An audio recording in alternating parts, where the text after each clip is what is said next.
Hey guys, it's QuickyBaby and welcome back to World of Tanks, and this time I've got a full tank review for you on the Tier 8 auto-loading Swedish heavy tank, the Emil 1. This is certainly one of my favourite tanks at Tier 8 due to its incredible turret, autoloader, which is able to do 1,280 damage to its opponents in a single magazine, and also fairly good mobility combined with 12 degrees of gun depression, which just gives you such a massive advantage over pretty much all equal and even some higher tiered tanks when you're working a ridgeline. Firstly, I'm going to give you a full rundown of the statistics of the Emil and let you know what its strengths and its weaknesses are, compare it to some of its peers, and follow it up with some ace tanker gameplay. And if you have no interest in picking up the Emil, I'll highlight some of its weak points so that you can take them out effectively on the battlefield. So here we have the Emil on the left, the AMX 5100, that Tier 8 autoloading French heavy tank in the middle, and the American Tier 8 autoloading medium tank, the T69 on the right. Immediately we notice that the damage per minute of the Emil is the highest in this comparison to the other Tier 8 autoloaders, and when we compare it to some of the other Tier 8 heavy tanks in the game, we can see it's pretty much right in the middle of DPM, which is certainly unusual for an autoloader. Next for the penetration, it's 217. That's not great, but it's certainly not bad. When we think about a tank like the IS-6, it has 225mm of penetration, and the 100mm French autoloaders have got 232, which is rather decent indeed. Nevertheless, 217 feels sufficient for when you are in a top tier matchup and you're dealing with tier 6, tier 7 and most tier 8 tanks, but you will start to struggle when you're having to fire at tier 9 and tier 10 heavies. But I think pretty much all of the tier 8 heavy tanks have that same issue, unless you guess you're driving something like a T34. Next up, the alpha damage of its 105mm is higher than the 100mm on the 5100, the Lorraine, and also the 90mm that is on the T69. 1,280 damage is great. That's enough to kill every single tier 6 tank, and you're able to murder most tier 7s, as well as taking out many tier 8 vehicles if you do roll slightly above average, and that's more than enough to be taking off half the hit points of most tier 9s and tier 10s. But one thing that is very awkward about the Emil is the intra-clip reload, which is 3 seconds, which means it does take you 9 seconds of continuous fire to do that 1,280 damage. Furthermore, one little perk of the Emil is the fact that it fires APCR as standard, and that means that its shell velocity is just a touch higher than the other vehicles in this comparison, and if you want to fire the premium rounds on this vehicle, it goes up to 242, and the velocity increases to 1,350, which is excellent. Furthermore, unlike the T69, the Emil carries a lot of ammunition, 52 rounds to be exact, so you've got more than enough to take premium rounds, to take regular rounds, and never be forced to fire those premium rounds when you run out of standard rounds in a nice matchup. Now onto the gun handling, and this is one of the downsides to the Emil. It has awful aim time at 3.2 seconds, at least compared to these other autoloaders, and its accuracy is joint worse at 0.38, which means that this vehicle is not good at snapshotting or even really sniping at long distances. Furthermore, the vehicle has the worst dispersion when moving at 0.25 in this comparison, and the joint worst turret traverse dispersion at 0.16. And if it wasn't for the fact that this vehicle had such a long intra-clip reload of 3 seconds, this would feel like it really let down the vehicle and you just couldn't get the rounds out fast enough. Nevertheless, this roller coaster ride continues when we look at the depression of the tank. As I mentioned earlier on, 12 degrees, that is best in class. In fact, the Emil has the joint highest depression at 12 degrees of any high tier heavy tank. That's tier 7 and up, and that allows you to work ridgelines like an absolute boss in the Emil, as I'm going to be showing you in the gameplay in just a second. Next up, what about the mobility? Well, the Emil is not very slow for a heavy tank, able to go at 50 kilometers an hour forwards, 16 backwards. Sure, that's not quite as good as the 5100, which is more of a medium tank, as we're going to be getting onto in a second, the T69 or the Lorraine, but it's still enough, especially when you go down slope, to be able to get where you need quickly, and you want to try and utilize momentum that you can build up in the vehicle and not stop start, because the power to weight ratio of the vehicle is rather lackluster at just over 13, and the vehicle's ground resistances are no better than the 5100s. One thing that does suck, however, on the Emil is the turret traverse. It is 20 degrees a second. That feels like it should be more like a super heavy tank, and that will prevent you from quickly re-engaging your targets and keeping the front of your turret, as I'm going to highlight in a second, which is so important, towards towards your enemy. So now onto the armor. The Emil has 100 at the front, 20 at the side, and 30 at the rear. But 180 on the front of the turret, 35 on the side, and 20 at the rear of the turret. So what does this mean for the Emil? Well, it means that if you use the turret on this tank, it is exceptional. Let's just take a look at the live here. 180 all across the front, and also you'd be thinking that maybe this would be an opportunity for them to shoot because it's so flat, but underneath the gun it's actually 250 millimeters thick. And so this means even when you're not using any of your turret's gun depression, you've still got 240 to 260 millimeters of effective armor all across the front. And your 100 millimeters of upper plate armor does very well as well, with 190 millimeters of effective armor, and the lower plate is 125 millimeters thick, which gives it 200 millimeters of effective armor. So if you're shooting at the Emil, don't shoot it in the lower plate unless you're significantly below it, because it's actually thicker than the upper plate on this tank. But it would be a travesty if you were not using the full gun depression of this tank, and just look how good the armor gets when you are doing so. We are talking about the left and the right of the turret is now 314 millimeters thick, and the outside cheeks are 280 to 300. This is bouncing pretty much everything, apart from high tier premium rounds. And that just gives the Emil such an advantage over its opponents that it's willing to just sit in front of them and ricochet all armor piercing and heat ammunition until about tier 9 or tier 10. But of course there is a downside to focusing all of the armor to the front of your tank, and that means that the side of the turret is rather weak indeed. From this kind of an angle, it's not too hard to penetrate. 160 on the front, and look, you can overmatch the rear, which is only 30 millimeters thick. This means that all 91mm caliber guns could shoot this at any angle they want and they'd be able to go right through. And also, if your opponents get above you, then the top of the turret is overmatched by every single gun that will meet it pretty much, as it's only 18mm thick. Furthermore, remember that the side of this vehicle is only 20mm thick. And what this means is that if you have a 61mm caliber gun, which I'm pretty sure all tier 6 and above tanks that this vehicle will have, you can shoot the side at any angle and you will penetrate the vehicle. And this really is my #1 tip for taking on the Emil. Don't be baited into shooting the fairly thick frontal armor. If it's angling at all, just shoot it anywhere in the side and it's going to overmatch and you're going to go straight through. And even better, you can just shoot it in the front of the tracks, go into the hull, and also detrack it and keep it in place at the same time. And since I learned to do this, Emils have just been seeming, well, not so scary anymore. And so that means if you are an Emil driver and you're playing against an experienced opponent that you think is overmatching you in the side, do everything that you can to just keep the front of your tank to your opponents. But if you see somebody trying to shoot at your lower plate, then feel free to angle a little bit more to gain a little bit more effective armor, which might give you the advantage. So how about the hit points of the Emil? Well, 1,400, not too bad, and that is higher than the medium tanks that your vehicle kind of feels more like. But one thing that does truly suck about this tank is the view range, 360 meters.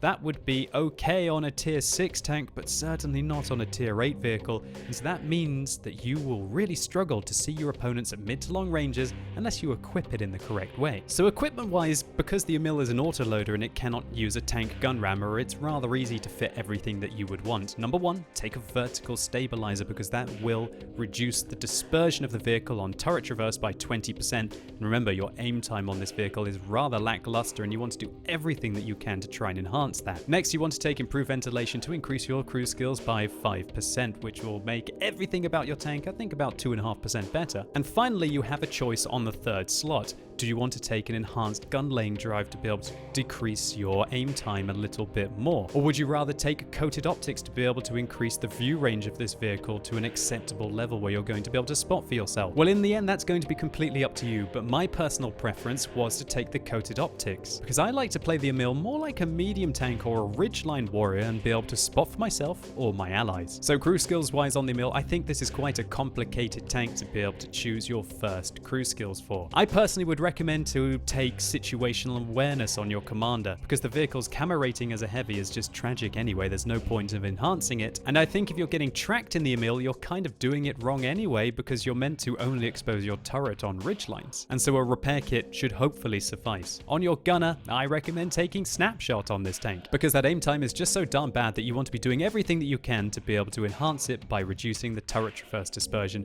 And finally, on your driver, I recommend taking repairs, but if you really don't care about that, perhaps you could take clutch braking or alternatively off-road driving, which of course is situational. One thing I should mention on this vehicle is that the loader is both the commander and the gunner, but the commander is also the radio operator on this vehicle. And so this makes cruise skills on your commander on the Emil just so darn important. And it can feel like a real struggle to be able to get everything that you want, because of course eventually you want to have repairs, you want to have recon, arguably you want to have jack of all trades, so perhaps you can drop the med kit to be able to use another piece of consumable. But I would thoroughly recommend, if you are going to take safe stowage on this tank, that you instead take it on your gunner, because frankly there are far less skills that you might be interested in taking on him. But anyway, you know what, I think that's quite enough theory crafting. Let's see how the Emil performs in some gameplay.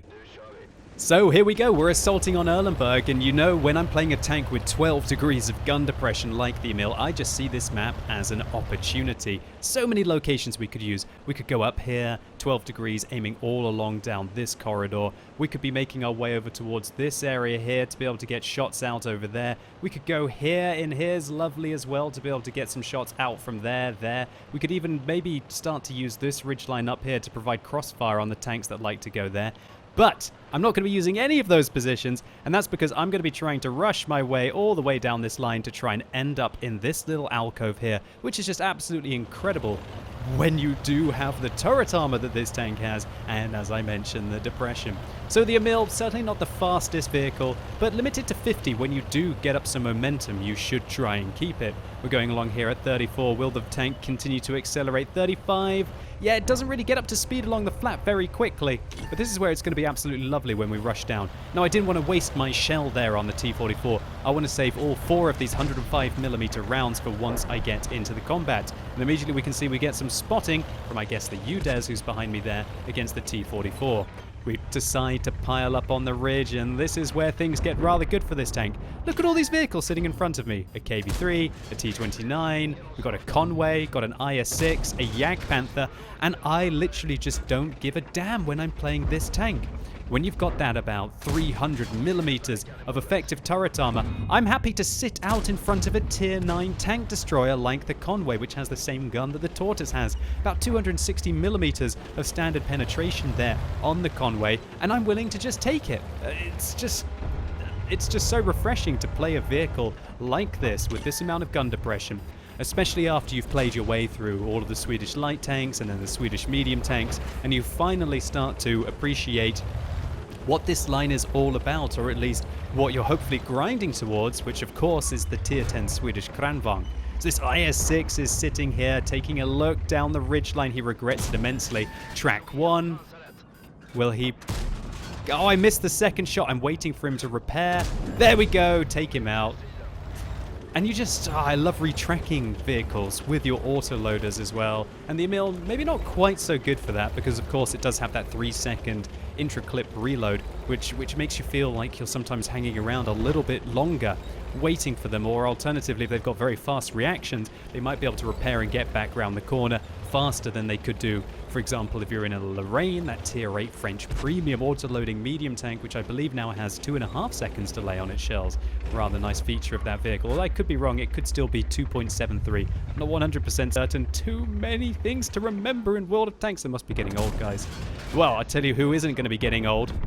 It's this T-29, because we just sent him back to the garage. Unluckily, we could have rolled really high with that first shell and been able to take him out. But now we're setting our sights on this tier 9 turreted tank destroyer. Oh no, really? The accuracy and the aim time of this tank letting it down a little bit. And you might be noticing that I'm only really putting in about 2 rounds from every magazine. Certainly not perfect marksmanship by me here. If I'd been really on it, or maybe if I'd just been a little bit lucky, we could have been up to about 3,500 damage here. But 1,700 and 1,500 spotting is still great for a tier 8 tank. And there's lots of vehicles left on the enemy team that we hopefully can try and take advantage of. Working my way towards this Jag Panther, he's tracked there. And now I'm going to use the 50 kilometers an hour top speed. Oh, there you go, Borsig bounces off us. Goodbye, Mr. Borsig. I don't think that one should have ricocheted if he did hit my side armor, but luckily it looks like he hits the front of the vehicle. And now we're going to use that 50 kilometers an hour to be able to bomb it down this slope, and this is why I do recommend using coated optics in this tank. Do you know what? In retrospect, that was a really bad decision to stop there. That was greedy to stop after that WTR Panzer IV. He would have most likely easily been able to go through the whole of the front of my tank if he didn't hit the turret. But alas, we're also getting some good spotting here, and this is why I do recommend using coated optics on this tank. I like to play it well. I haven't played it in a while now because I've moved on to the Kranvang now. I've finished my grind. But I am going to be putting a crew back in the Emil and starting to take it out for a few spins soon, TM. But yeah, I do like to play this tank more like a medium. So we've got a IS on the left, we've got a WTF Panzer IV on the right. Is he going to be coming around the corner? Yes, he is. Oh, we can shoot through the barrel, track him, damage him as well. He does 500 to me, but we bounce the IS, fortunately. But this is where this tank is rather sweet, right? So you've put 1 into me, buddy. All right, well, let's put 4 into you. Wow, he fails to aim correctly there. Aims at the outside of the tank, so he doesn't actually manage to hit my side armor and fails to kill me. And right now, this is the awkward moment when you're playing an autoloader, right? But again, he bounces off me. Come on, what are you doing? Am I going to ram him to death? Haha, 30 and I leave him on 9. How unbelievably awkward that we didn't manage to finish that. And I'm quite fortunate that he didn't catch me reloading even more and take me down. Am I going to be able to reload in time to be able to take on this T-32? Well, we're going to have to see. Come on, ram those shells in. Who's the loader in this tank again? It's the commander and the gunner, right? They're not doing quite good of enough of a job. So our first shot fails to go through the side of the T-32. I tried to shoot the front of his tank, but we're unable to penetrate. The third one, however, does go in. Well, actually, we didn't do too badly there because we got 800 and I think we got like 850 tracking against that T-32, so certainly not bad. And apart from, of course, if you're trying to head for your WN8, then that would have probably been the better result for us experience-wise, and also for our marks of excellence, tracking rather than penetrating. But it's good at the end you finally got to see the 217 millimeters of standard penetration this vehicle does have is rather inadequate when you're starting to have to go through equal and higher tier tanks, especially heavies like that T-32. So now the shoe's on the other foot and we're getting to defend against the enemy's assault. Again, not the best matchup for the Emil with 3 top tier tanks on the enemy team, and I don't get to show you just what this vehicle does do against tier 6s. And let me tell you, it's not very nice what this tank does do to tier 6s. But of course, I'm going to take this tank into a medium tank location. I think you might be seeing a pattern here as to how I have had at least some success in the Emil. Going to be working my way towards the middle, hopefully try and spot out, use my gun depression to be able to use any angle that I want to be able to engage my opponents, and of course expose only my turret armor. And that is your key to victory in the Emil. That's all you really have to do. Try and get into positions where you can see your opponents while you're only exposing the strongest of your armor, and then just keep putting 105mm holes in them. So talking about 105mm holes, let's see if we can put some in these lightly armored tank destroyers that are sitting still at the start of the game. And just look how bad the aim time in this tank is. Because I moved just a little bit, we're not actually fully aimed between our shells here. And so we missed 2, but at least we did manage to track him. And our 4th finishes him off. Not a bad start to this game to be able to take out certainly one of the more dangerous tanks and players on the enemy team in the form of that Borsig. Now, in the Emil, you know, you've got to be waiting around for a little bit between your engagements, so if you are thinking about picking up one of these tanks, then do watch out for that. It's not like this is a TVP, it's not like this is a T57 Heavy, where you literally do not have to wait almost at all between your magazine reloads before you're able to quickly re-engage your opponents. But of course, this is at tier 8, and as I mentioned, the DPM of this tank certainly not bad, completely average for a tier 8 heavy vehicle, and considering it does have an autoloader, that kind of does make the capabilities of this tank exceptional. So right now I'm just trying to spot out, and indeed we managed to catch a glimpse of the WTF Panzer IV. Now we're going to poke up over the ridgeline, and I think about shooting him, but then I realize there's an E50 there. And you might be thinking, well, am I going to shoot at this E50? And no, I'm not. At that kind of an angle, I'm really not confident with my 270mm of penetration going into him. However, I can penetrate the hull of that T-34-1 very easily indeed. Maybe the turret will be an opportunity for me. I'm kind of waiting for him to either turn his tank, but really I'd just be wasting shots. And that's something that you can't do in the Emil. You can't waste your shots, right? Because you've got to save them for when you're shooting at big fat tigers that are stuck out in the open. And those are the easy days for the tank. But that E50, that cheeky little bugger did manage to put a shot into me, and so I decided to just fire my last shell at him anyway before I have to reload. Now the enemy seem to be doing quite well, even though they are down 3 tanks compared to our 1. And that's because we've got a whole chunk of players camping in this area. In fact, look how many tanks are in this part of the map. and that means that they've managed to flank all the way around the east. They've even managed to make it into the dip here, and I think that Leopard prototype is thinking that he can get easy shots into the Chiri. Now, one thing you can't do in this position is hang around, because as soon as the Centurion does get spots on you, he's going to be able to get easy shots. But of course, an auto-loading medium tank taking on, sorry, an auto-loading heavy tank taking on a higher tiered medium tank there, that Leopard prototype really didn't stand a chance. And this foolish T-34-3, I guess he's thinking he's trying to side-scrape me, but he's over-angling his vehicle. And so he shut down 2 tanks in a row there, doing 503 damage to the Leopard prototype and 523 to the T-34-3. 523, yeah, to the T-34-3. God, it's a bit of a tongue twister getting it wrong here. But yeah, so that's a great magazine, right? You can take out half the health of a tier 8 tank, well, not quite half, a third of the health of a tier 8 tank and a tier 9 tank at the same time, confirming my 4th kill of the game. And we're really looking like we're on a bit of a roll here, because half of the enemy team are still alive. So you see, poking here, this is why I just love the coated optics on this tank. If I wasn't using coated optics and I was using a gun lane drive, maybe I would have put the occasional round in more against the Borsig, for example, at the start. But I just wouldn't be spotting these German tank destroyers at long range. I wouldn't be spotting for my allies. I wouldn't even be able to see them to try and take swings at them, albeit that I'm missing them. So I'm wondering, did that CDC spot me, that cheeky guy? Yeah, I'm going to go up on the ridgeline and give him a couple. I can overmatch pretty much most of his vehicle there, but he decides to give me the side of his turret anyway. 576, not the highest rolls, both below average, but 576 is 576, I'm certainly not complaining. And so right now, apart from the fact that the Ferdinand and is it the Centurion that's on the east of the map, we're really starting to dominate this game. Of course, there could be a Yak Panther sitting up in this location here, or alternatively, he might still be camping there. But really, I can't believe he would be that far at the back. Maybe he's advanced to this kind of area now, or alternatively along here. But I'm not going to wait around. I'm just going to go after this CDC. So you can see this tank doesn't really do exceptionally well while it's on the move. And there, this is the overmatch. How can you believe it? The Yak Panther shoots me from there. He hits my track, takes my track off, and also damages my vehicle. And that's because of the 20mm of side armor that this vehicle has.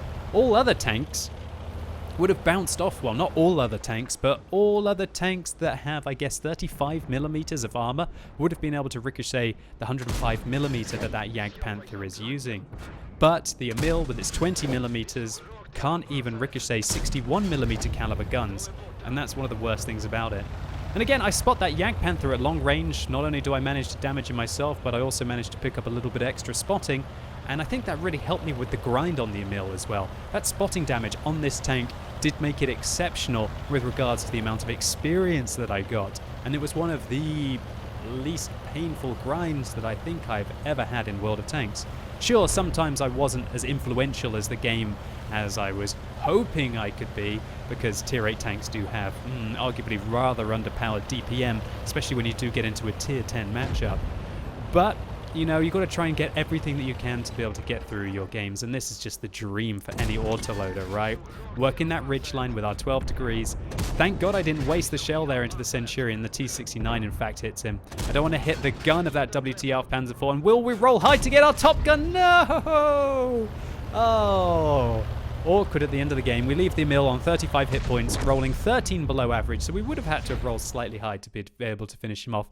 And at the end, I was thinking, well, maybe the T-69 will be reloading, maybe the WTF Panzer IV will mess up, maybe I can ram the Ferdinand to get my top gun, but it wasn't to be. So let's take a quick look at our first game on Erlenberg. We get 9,464 experience for our double. I guess I was using a personal reserve. Yes, I was. And that is a first class medal. Would you believe it? 1,577 base experience points was a first class medal on the Emil back in January. However, don't worry. I expect that if you manage to get an experience anywhere near this amount, it would be an ace tanker at least now. So we finish second on damage in this game, just behind the UDES, but remember, the UDES isn't spotting for himself, and we were spotting for him, 4,300 spotting. And that really is the difference between getting half of the experience or double of the experience. We also managed to block 1,430 damage in this game. A lot of that from the WTF Panzer IV, who I guess just didn't realize where he needs to be shooting the Emil, and as we didn't fire any premium rounds, we make a cool 60k profit. Next up, Sand River, and this one was an ace tanker. 1,664 base experience points. Yeah, I would hope so.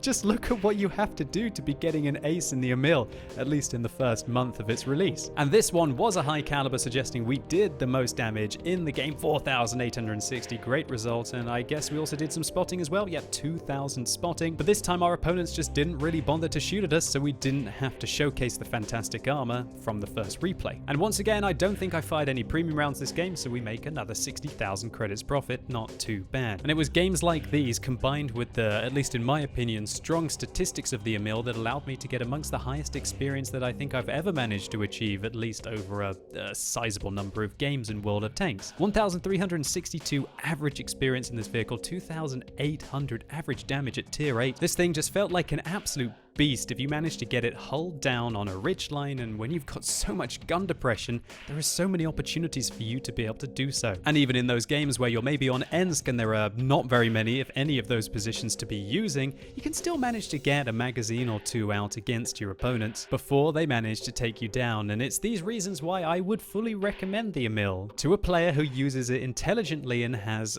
a good knowledge of the maps in World of Tanks and different positions you can use. And it's really bizarre to me that I see so few high-tier Swedish auto-loading heavy tanks on the battlefield, as at least in my opinion, they can be amongst the most devastating in the hands of an experienced player. And so hopefully you enjoyed this tank review, or maybe it was just useful to you. If it was, please consider giving the video a like, I'd really appreciate it. And if it's left you wanting more and these two games were just not good enough for you, then click the more info icon in the top right hand corner of your screen to go check out this killer replay that I posted earlier this year, in a game that was, at least in my opinion, just too good to use for a tank review. And let me know in the comments down below what you think about the high-tier auto-loading heavy tanks, and do you think there's that many of them on the battlefield? Have you tried them? Did you enjoy them? And if you didn't, why not? And as always, thank you so much for watching. You've been epic, and hopefully I'll see you soon.